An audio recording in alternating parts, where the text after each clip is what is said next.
pengurus Partai Demokrat Aceh Selatan terdiri dari DPC PAC dan kader Partai Demokrat memperingati HUT ke-20 Partai Demokrat melalui virtual Kamis 9 September 2021. Acara yang dimulai sekitar pukul 14.38 WIB itu dihadiri Ketua DPC Partai Demokrat Aceh Selatan Teguh Bustami SE yang juga Wakil Ketua 1 DPRK Aceh Selatan. Juga hadir Sekretaris DPC Eri Zulhenry dan Bendahara Rendri Kristian beserta anggota DPRK dari fraksi Demokrat Baital Muqaddis Haji Helmi Karim dan Feli Hidayat.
Indonesia sentosa, hidup aman, adil dan damai, demokratis dan sejahtera.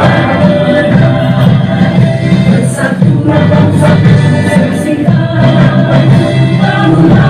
Ketua DPC Partai Demokrat Aceh Selatan Teguh Bustami mengatakan, kegiatan memperingati HUT ke-20 Partai Demokrat melalui virtual berlangsung khidmat.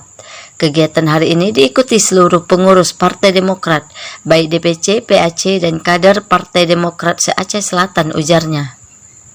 DPC Partai Demokrat Aceh Selatan mengucapkan selamat dirgahayu Partai Demokrat yang ke-20.